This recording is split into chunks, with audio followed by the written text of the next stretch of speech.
Vamos a tratar en esta mañana un tema que es muy ad hoc porque estamos rodeados de desastres naturales, de catástrofes. Siempre ha habido terremotos en la historia. Siempre ha habido huracanes. Sí. Siempre ha habido tornados. Sin embargo, no con la consistencia y como han convergido en los últimos años en el mundo a nuestro alrededor. Ni tampoco tan devastadores. Ni con la fuerza con la que están ando a las diversas naciones y continentes. En el mundo, la increíble cantidad de tragedias que en los últimos años han azotado el mundo han llenado de sorpresa, de consternación a millones de personas. Tenemos, por ejemplo, el tsunami. ¿Se acuerdan de Indonesia? Almas ahogadas. Recuerdo en aquel tiempo cuando nos entrevistaron en diferentes programas de televisión, de radio. Oiga, ¿qué nos contesta usted? Opo. Que Dios permitió en el tsunami de Indonesia que murieran casi menores de años de edad. ¿Hay respuestas en la Biblia? Claro que las hay.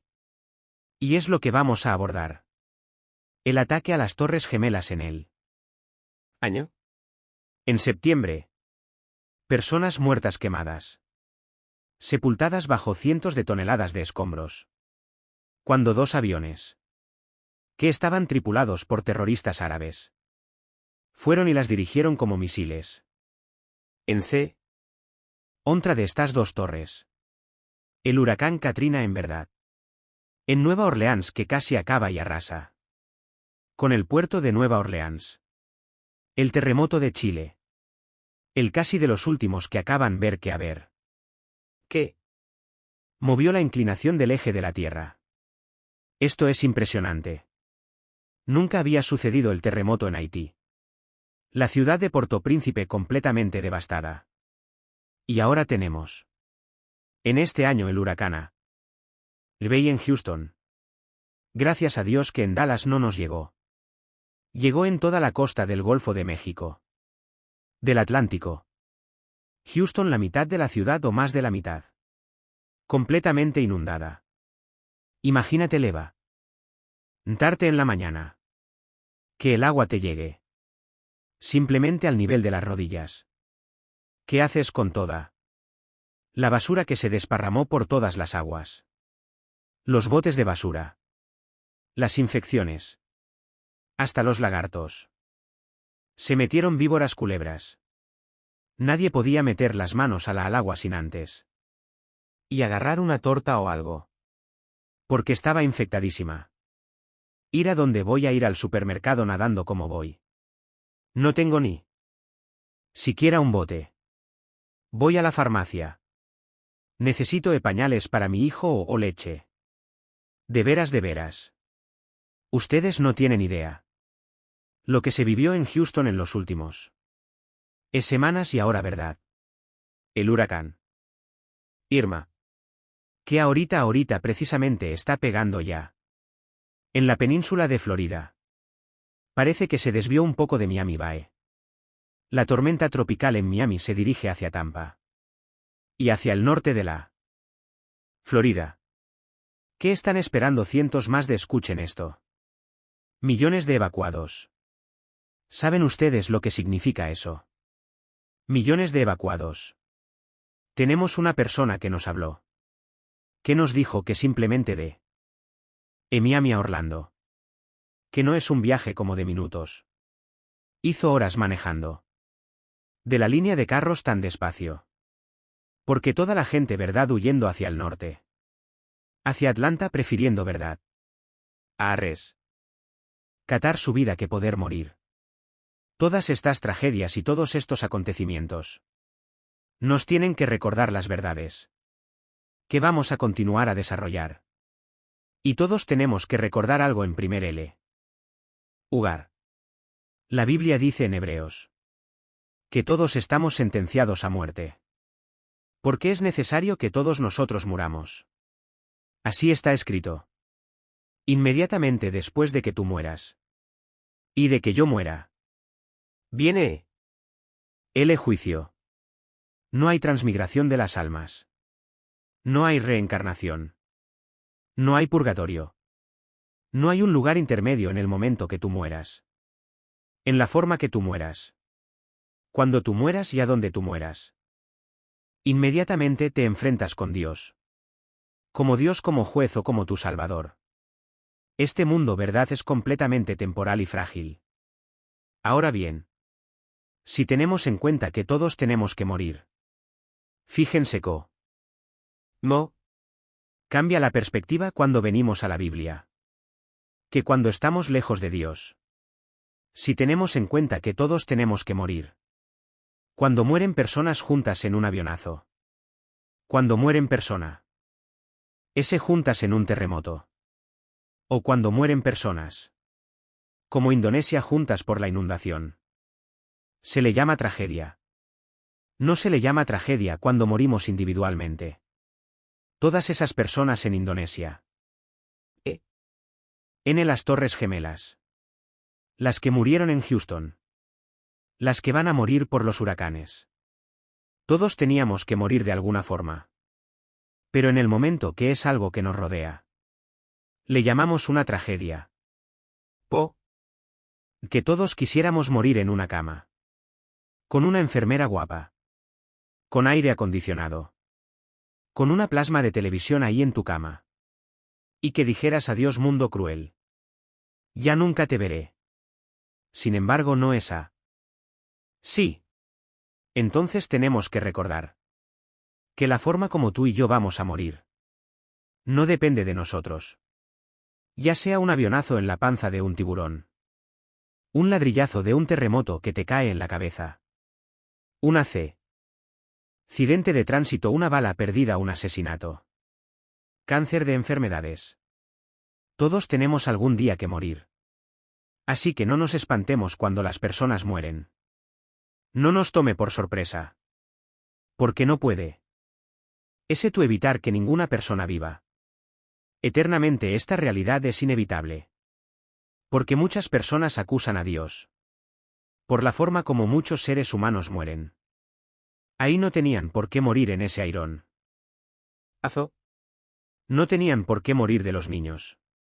En Indonesia que murieron con el tsunami. ¿Sabes una cosa? Cuando yo me puse a investigar acerca de las costumbres en Indonesia.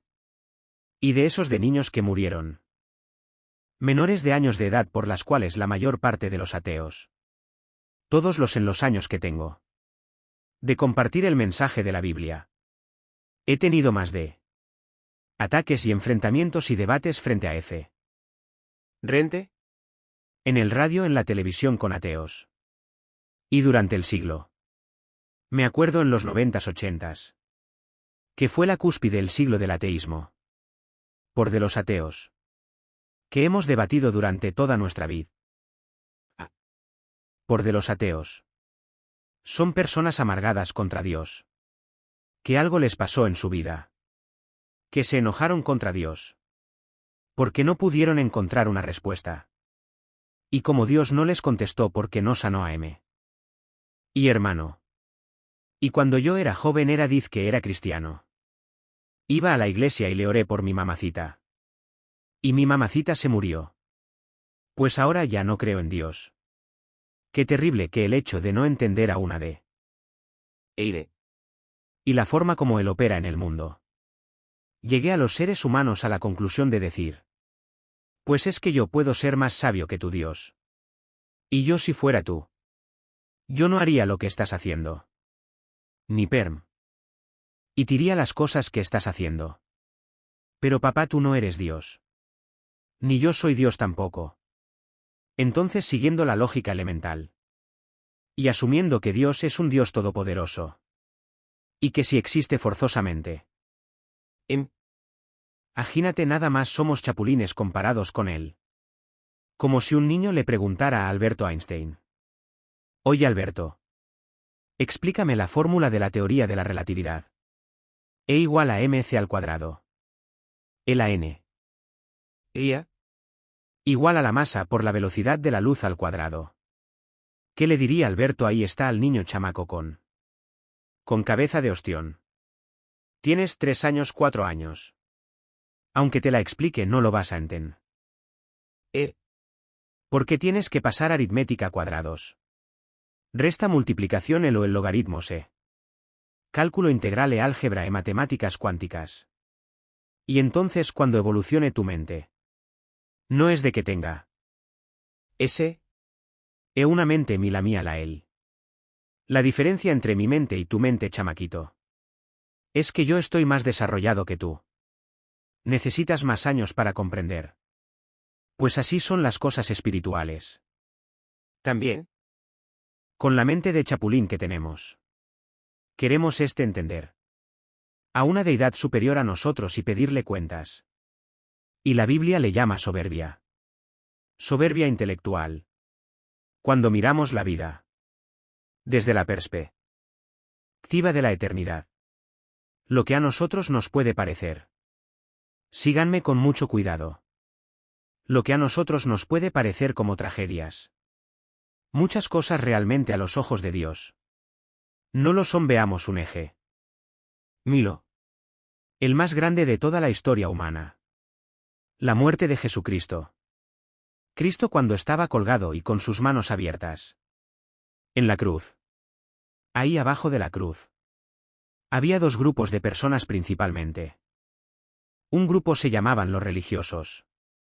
Otro grupo los griegos. Los intelectuales de esa época. Ante los ojos de los religiosos. El hecho que ese hombre colgara en la cruz. Era una maldición. Porque en el libro de la Torá. El libro de Deuteronomio en el Antiguo Testamento. Estaba escrito. Está escrito maldito el que muere colgado en un madero. Entonces los fariseos chocaron. Y vieron que eso decía la ley. Y la experiencia decía otra cosa. No es que a los ojos de la ley tú eres maldito. Tú no puedes ser nuestro Mesías. Era una locura para ellos. Ni siquiera considerar que la muerte de Cristo era para la salvación de los seres humanos. Y los griegos por el otro lado. Al ver a Cristo colgado en la cruz. De acuerdo a la filosofía griega. Que dominó años en el siglo de oro. Antes de Jesucristo. Los dioses de Neb. Uno y los dioses de Seudos. Y los dioses y los titanes de los griegos. Era imposible que en toda la mitología griega pudiera existir ninguna historia en la que un padre o un dios tratara de matar a su hijo o no rescatar a su hijo cuando estuviera sufriendo de manos de los humanos. Entonces Dios en su infinita sabiduría nos dice en la primera carta a los Corintios. Y este pasaje fue uno de los pasajes que me ayudaron a mí a convertir mi alma a Cristo. Antes de que yo mismo era ateo. Fui ateo antes de ser cristiano. Y a mí me confundían todas estas cosas. Lo mismo que a muchas personas que nos escuchan.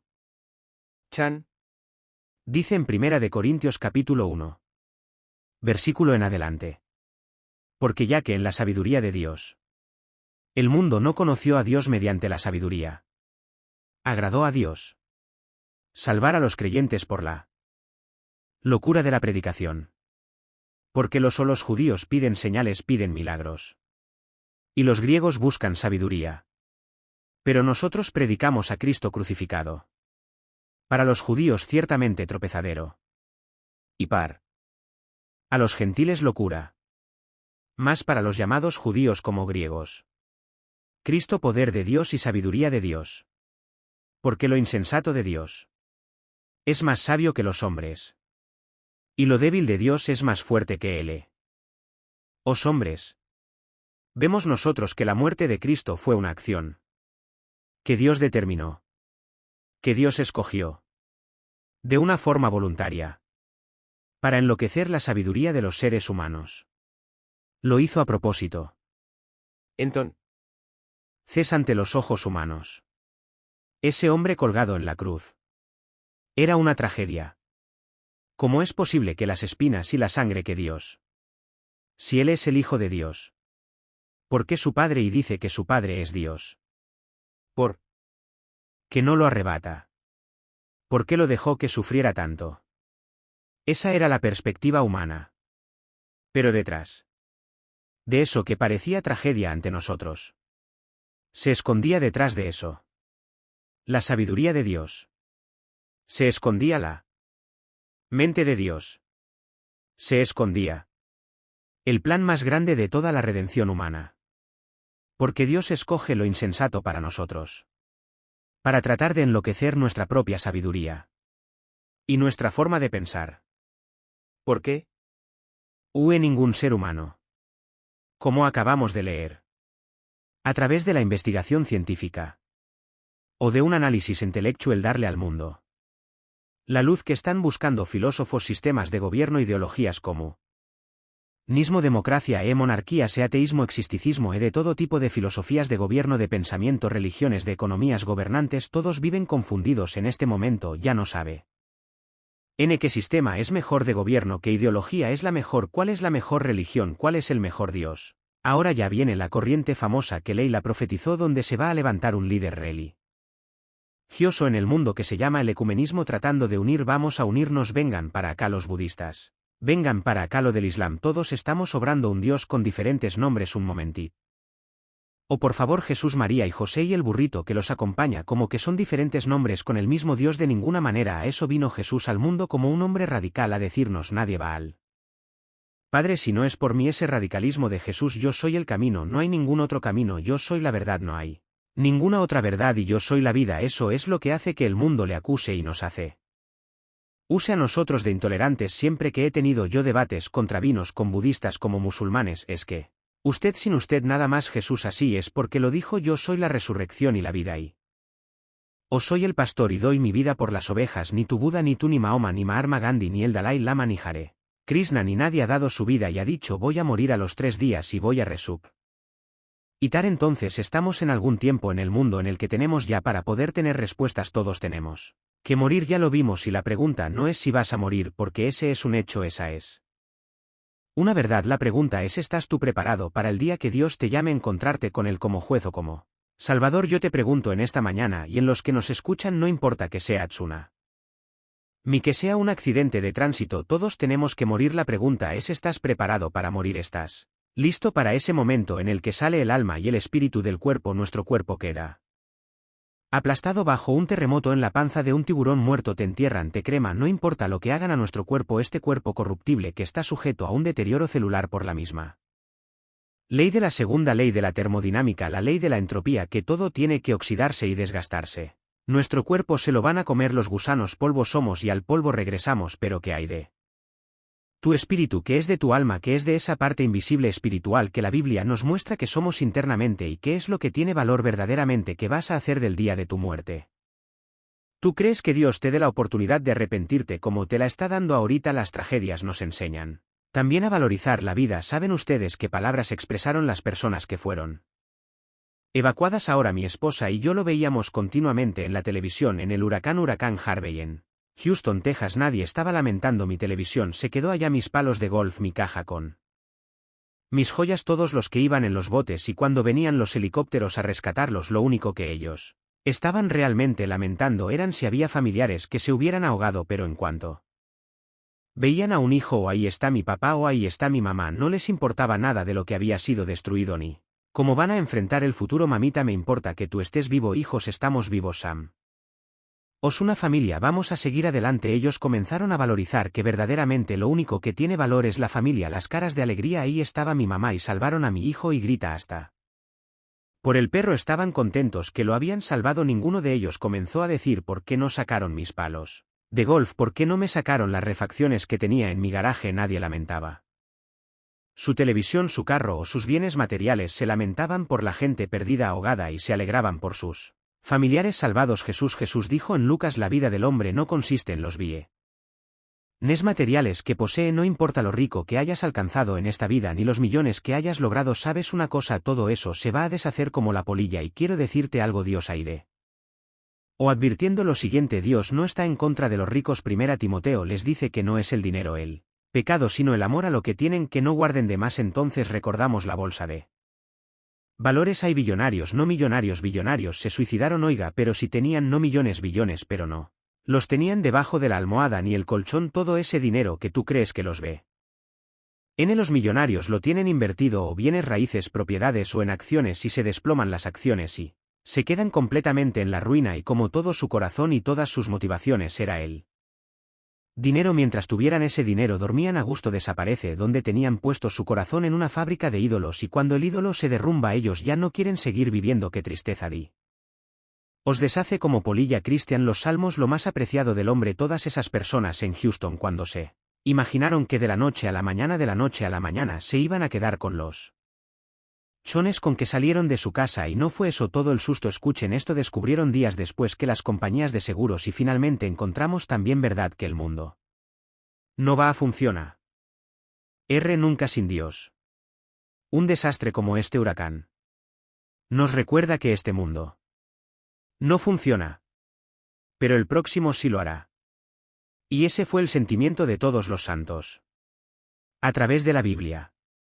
Dice en Hebreos conforme a la fe. Murieron todos estos. Tanto los mártires como los no mártires. Sin haber recibido lo prometido. Sino mirándolo de lejos, creyéndolo. Saludándolo y confesando que eran extranjeros. Peregrinos sobre la tierra. Porque los que esto dicen claramente dan a entender que buscan una patria. Pues si hubieran estado pensando en aquella, ¿de dónde salieron? Ciertamente tenían tiempo de volver. Pero anhelaba una mejor. Esto es celestial. Por lo cual, Dios no se avergüenza de llamarse Dios de ellos. Porque les ha preparado una ciudad. Todos estos hombres que han muerto atrás de nosotros. Desde el siglo hasta atrás. Y que han seguido a Jesucristo. Nunca consideraron que esta vida era eterna. Todos aceptaron la perspectiva. Soy peregrino en este mundo. Mi vida va a pasar así. Los que ya pasamos del piso lo sabemos. Así pasa la vida, pero así vemos los nietos. Los hijos y nos damos cuenta que rápido envejecemos. Y comienzas a valorar. ¿Qué es lo más importante para la vida? Y nos damos cuenta la vanidad. La vaciedad, la falta de propósito. De sentido. Que la mayor parte de los seres humanos tienen. Todos luchando que vas a estudiar. Una carrera donde pueda haber más feria. ¿Y de quién eres compadre? De mi compadre. El diputa. Do que me va a ayudar a conseguir un puesto. Para poder seguir robando. ¿Y qué es lo que anhelas en la vida? Hacer dinero. Ser como Steve Jobs y fundar una opción como Apple. Y ganar dinero por acá. O ser un músico conocido. Y ya cuando alcanzas esto, van a ustedes a concluir. Como están concluyendo. Las estrellas de televisión y de cine. Del siglo, y lo digo porque es público. Entrevistaron hace poco a Madonna. Y le preguntaron que qué pensaba ella. Que pasaba ya de los años de edad. Y contestó: sufro de pensar que en el momento que ya no tenga público, ¿qué voy a hacer? Porque mi adrenalina y la forma en la que me sostiene es el público. Y sin público yo me moriría. ¿Qué hace un gobernante cuando fue presidente de la República? Y sale ahora que sigue. ¿Qué sigue? ¿Cuál es el monte a escalar? ¿Cuál es el monte a escalar? Cuando Elvis Presley descubrió verdad de que la vida era fatua. Con millones de seguidores. Con mujeres y comienza a drogarse. Michael Jackson y todos los artistas deportistas. Boxeadores políticos que llegan a los. Alcanzaste lo que querías y después ¿qué? Sigues vacío internamente. Te das cuenta que te falta algo. Porque no hay nada. Como dijo Jesús a la mujer samaritana. Des. A agua volverás a tener sed. Pero el agua que yo te doy será una fuente que salte para ti en vida eterna. El hombre es vano en su forma de vivir. Siempre el dinero y el show y por aquí. Y el fashion y est. Hoy el otro. Y siempre. Estamos pensando en nuestras cabezas tan llenas. Y de repente sin que te des cuenta, pum. Llega la muerte. Y todos tus planes, todos tus pensamientos. Todos tus ambiciones como la él. Vapor. Se desvanecen y estás delante del trono de Dios. ¿Qué hiciste con tu vida, hijo Carlitos Pancho? Carmelita Lupita, ¿qué hiciste con tu vida? Pues nada. Y esta es la forma en la que la Biblia nos ha de vierte que algún día tenemos que entregar cuentas a Dios. Ahora muy bien. Veamos ahora clásicamente la muerte de los niños. La Biblia nos enseña que todos los menores de edad, cuando mueren, por no ser responsables de sus acciones, ellos están cubiertos por la sangre de Jesucristo. Síganme con mucho cuidado. La inocencia de Adán no se compara con la inocencia de un niño. Después del nacimiento de la raza humana, la inocencia de Adán era una inocencia sin culpa legal. En otras palabras, Adán no fue creado y traía en su pasado culpa que expiar. Nació sin absolutamente nada, en la que Dios no le podía decir: «Puh. Tienes que tengo que pagar por ti». ¿Por qué no? Él no había pecado. Pero de Adán a nuestros días, todos los niños que nacen inocentes. Pero con una culpa de por medio. Porque todos nacimos en pecado. En pecado nos engendró nuestra madre Salmo. Hemos todos nacidos alejados y destituidos de la gloria de Dios. Pero esa culpa con la que nacieron los niños, la Iglesia romana le llama el pecado original. Y. Cuando los bautizan, ellos enseñan cosa que no está en la Biblia. Que se les borra el pecado original. No importa cómo se porten después, hayan sido borrachos, parranderos y jugadores.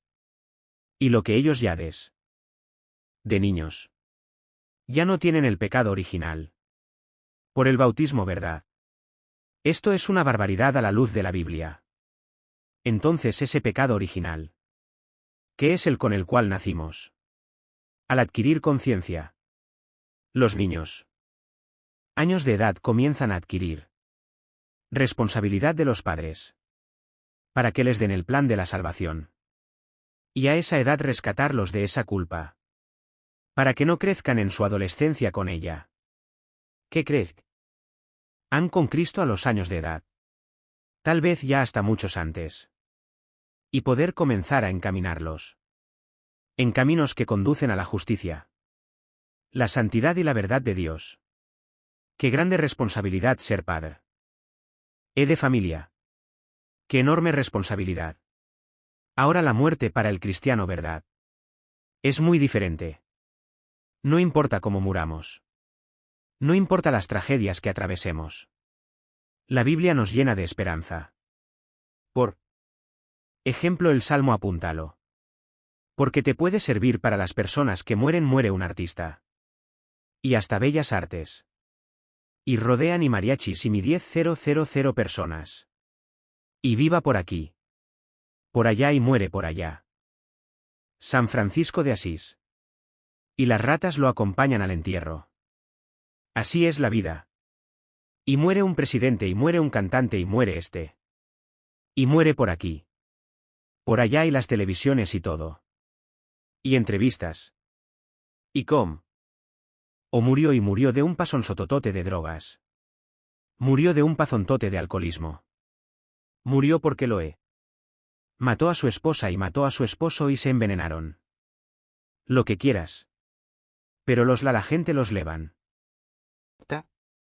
Y lo que los hombres tienen por sublime, Dios lo tiene como abominación, y así es la vida. No nos sorprendamos. Porque el mundo alaba y exalta a aquellos que no merecen. Pero para ellos fueron buenos lo que fueron. Fueron buenos futbolistas. Buenos cantantes, buenos artistas, buenos políticos. No digo que todos. Pero así es la forma como la Biblia nos dice el justo. Y no hay ni siquiera que se acerque a su cementerio. Ahora vamos a ver nosotros. ¿Qué es la diferencia? Cuando nosotros vivimos a la luz de la eternidad. ¿Qué diferencia tan grande? Cuando una persona ha aceptado a Jesucristo como su Señor y ese Salvador. Y las personas que le han rechazado. El cristiano es una persona que no tiene ninguna religión. Si me escucharon verdad.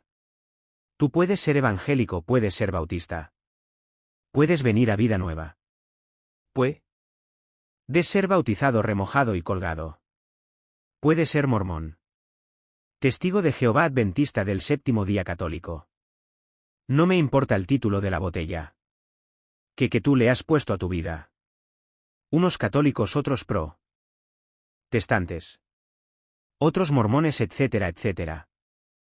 Cuando venga Cristo, nunca va a ver el título. Ni la religión a la que perteneces. Sino que está dentro de la botella. He así que no importa el título que. Pues yo no soy católico. Pues porque me bautizaron y crecí en un lugar católico. ¿Sabes una cosa? Tú puedes ser católico e irte al infierno. Tú puedes ser mormón e irte al infierno. Tú puedes ser evangélico e irte al infierno. No es la religión la que os salva. Entendámoslo por el amor de Dios. Dice 1 Juan capítulo 5. El que tiene al Hijo tiene la vida. El que no tiene al Hijo. Aunque tengas la religión que tengas la religión. Y la Iglesia te va a salvar. El que salve la persona de Jesús. Entonces, tú necesitas a la persona de Cristo en tu vida. Como tu Salvador. Y cuando tú lo invitas como tu Salvador, comienzas a tratar de relación. No con dogmas ni con ritos. Ni con peregrinaciones. Comienzas a tener relación con un hombre que murió y resucitó. Viva, orgánica y dinámica, que se llama Jesucristo. Y si tú que me escuchas, me dices que tienes una religión y nunca en las mañanas te levantas a tener comunión con Dios en la Biblia. No en el Corán ni en el libro El Mormón en la Biblia. No tampoco en los libros de Walter Mercado ni los de los gurús. En la Biblia. Si tú no tienes un tiempo en la Biblia diario con Dios, donde tú oras y descubriste que platicas con Dios, y Él ya se hizo real en tu vida, tu religión te va a condenar. Porque te vas a morir engañado. Creyendo que porque tenías una religión, te vas a salvar, y no es así. Dice en 1 Juan 1. Más a todos los que les recibieron. Evangelio de Juan 1. A los que creen en su nombre. Les dio potestad de ser hechos hijos de Dios. ¿Qué dice la Biblia? Que no es cierto que todos somos hijos de Dios. Cuando tú oigas que alguien dice, o un líder cristiano, un líder religioso, es que todos somos hijos de Dios. Y todas las religiones tienen el mismo Dios. Es el mentiroso más grande que tú has oído. Disfrazado de ángel de luz. Todos somos criaturas de Dios. Pero la Biblia dice que los que reciban a Cristo. A esos. No a todos. A esos. Dios les da el poder de llamarse hijos e hijas de Dios. Un día estuve en un convento con unas monjitas. Y yo amo las monjitas, ¿verdad? Y me encantan. Y también con curas platicamos con todo mundo, ¿verdad? Y siempre nos deben mover la compasión. La misericordia. Porque nosotros, antes de ser cristianos, pues navegábamos también en diferentes barcos. Y teníamos diferentes ideologías. La raíz es la ignorancia de la Biblia. Entonces, cuando hablo yo con un religioso, ¿verdad? Como les dije una vez, estaba en un convento. Y me dice la Madre Superiora: oiga, doctor Aldusin, quiero que ore por mí para recibir al Espíritu Santo. Y había como 108 monjitas detrás de ellas. Bien lindas todas así. Con la carita así parecían florecitas todas así. Y le dije, oiga. ¿Qué están haciendo aquí en primer lugar? ¿Cómo que qué estamos haciendo, Emilio? ¿Qué están haciendo aquí encerradas? En un convento. ¿Por qué no salen? Es que aquí estamos buscando a Dios. ¿Dónde sacaron eso? Les dije, tiene la Biblia. Bueno, la busco. ¿Tiene una Biblia?, preguntó la Madre Superiora. Y no encontraba la Biblia, la pobrecitas no. Bueno, yo llevaba la mía. Y se las abrí, ¿verdad? Y les dije, si quieren trágame la de ustedes. La Torres Amado. La N. Ácar Columbia. Las versiones católicas todas dicen lo mismo. Y claramente lo dice, ¿verdad? Que Jesús dijo: id y predicad el Evangelio. Pero el diablo las ha engañado y las ha encerrado. ¿Por qué encerradas? ¿A quién le van a predicar? Se voltearon a ver unos a otros. Ah, pues sí, ¿verdad? Para no hacerse el cuento largo. Esa Madre Superiora ahorita es misionera en el Brasil. Cristiana, hija de Dios. Dejó el convent. Entendámoslos, nos estamos descomponiendo. Estamos pensando que la economía y esto. ¿Y qué es la moral? A lo que Dios le dé importancia en la Biblia. Tú tienes en esta tarde la oportunidad de arrepentirte de tu vida. De ayudar que te cambie el Espíritu Santo. Cristo vino para transformar nuestras vidas. Para darnos paz, para darnos dirección. Para abrir nuestro entendimiento. Y entender por qué nací. ¿Cuál es y propósito? En el peregrinajes vamos de pasada por este mundo. Nos está esperando un mundo muchísimo mejor. Vengamos a la cruz en esta tarde. Ven a la cruz y tus pecados, si fueran negros como el árbol, como la blanca lana, vendrán a ser. Porque Dios muestra su amor para con nosotros. En que siendo un pecadores, Cristo murió por nosotros. En otras palabras, el mensaje de la Biblia no es: mira, déjala. ¿Borrachera? Deja tu amante. Deja tu homosexualismo para que Dios te acepte. Ese no es el mensaje de la Biblia. Ese es el mensaje de las religiones. Esa es la gracia. Eso es lo que hace diferente el mensaje de este libro a las demás religiones. El mensaje de la Biblia dice: ven cómo estás. Eres homosexual, ven a la cruz. Cristo murió por ti, por los pecadores. No vino por los buenos. Eres borracho, parrandero y jugador. Eres un adúltero, eres adicto a la pornografía. Ven a la cruz así como estás. Y si tus pecados fueron negros, mataste a 30 personas. Abortaste a 50 niños. Ven así como estás. Con esa culpa que te está destrozando. Y la sangre de Cristo nos limpia de toda maldad. Es el mensaje de la cruz. Vengan como están. Ven cómo estás. No digas es que yo quiero primero cambiar. Es que nunca lo vas a hacer. Si así fuera. Si hubiera alguna fuerza en nosotros que nos pudiera proporcionar la paz. Y que pudiéramos cambiar. No hubiera muerto Cristo en la cruz. Pero Él murió precisamente por nuestra debilidad. Por nuestra incapacidad de vivir para Dios. Ese es el mensaje de la cruz. Si no fuera así, entonces la muerte de Cristo fue un desperdicio. Tenemos que entender este mensaje. Y compartir este mensaje. Dios nos acepta así. Como estamos. Yo cuando vine a Cristo era un pobre en el suelo. Sin destino, ateo, borracho, experimentando con algunas drogas. Con un odio tremendo contra el mundo entero. Retando al cristiano, retando a todo mundo. Llega contra toda autoridad, ¿verdad? Me decepcioné del comunismo. Me suicidé de los gurús. Etcétera, etcétera. De los Hare Krishna.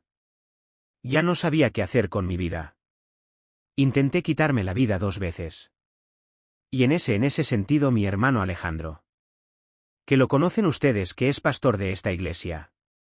Fue el que me abrió la Biblia y me dijo: ven a Cristo. No te invito a una religión. Ven a Cristo, dale la oportunidad. Le has dado oportunidad a Buda, metiste a Buda. Tú metiste el programa de Buda. Metiste al programa del M. Ahora sí. Metiste a Walter Mercado, metiste a los brujos. Metiste a los astrólogos. Metiste a Brettan Rose. La Nietzsche abre la puerta ahora al programa. Al software de Dios. Es gratis, me dijo. Dale la oportunidad. Y dad, porque no le das la oportunidad. Lo vi muy lógico, muy convincente. Caí de rodillas y le dije a Jesús: si tú eres el Hijo de Dios, aquí estoy. Yo no te prometo, yo no puedo cambiar nada en mi vida. Vengo a abrazar tu cruz, para que tengas misericordia de mi pecador. Ese es el mensaje que Dios te comparte en esta tarde. Ven a la cruz, arrepiéntete de tus pecados. Y dile ahí desde tu lugar en este momento. Y con tu rostro inclinado: Señor mío y Dios mío, te pido perdón por mis pecados. Te pido perdón por mi vida pasada. Porque no he hecho lo que es agradable delante de tus ojos. Y he descubierto esta mañana que tampoco puedo yo cambiar. Mis pecados son más grandes que mi fuerza de voluntad. Por naturaleza nací pecador. Y amo el pecado. Y ahora he comprendido, al oír el mensaje de la Biblia: en esa cruz tú toma mi lugar, con todos mis pecados que en este momento tengo. Y a tu Hijo lo castigaste en mi lugar. En lugar de condenarme, condenaste a tu Hijo. En lugar de esa ira que me tenías reservada. Esa ira la descargaste sobre tu Hijo. A tu Hijo Jesucristo. No lo perdonaste para perdonarme a mí. En esta mañana. Oh, qué grande amor, oh Dios, has tenido para tu siervo y para tu sierva. Qué grande amor, Jesús, has desplegado con tus manos extendidas en esa cruz. Te invito en este instante a que entres a mi vida como mi Señor y mi Salvador. Oh Dios, con tu sangre preciosa lávame. Me arrepiento sinceramente de mi vida. Trae a mi corazón para darme el poder de ahora en la corta vida que me queda vivir para ti. Para conocerte, alabarte y darte a conocer. Mi familia, mis amigos. Y a todas las personas con la que me quieras odear. Porque te lo pido en el nombre de Jesús. Amén. Vida nueva para el mundo. Se sostiene y propaga el mensaje de salvación de Jesucristo gracias a Dios y a tus donativos. Llevemos juntos el Evangelio de Jesucristo al mundo entero. Realizamos eventos, seminarios, congresos y diferentes programas para dar a conocer el mensaje de salvación y el poder de nuestro Señor, transformando y edificando vidas de mujeres, hombres, niños alrededor del mundo. ¿Qué pasa cuando decides hacer tu donativo? Aunque no puedas llevar la palabra personalmente a todo el mundo, de esta forma lo estás haciendo.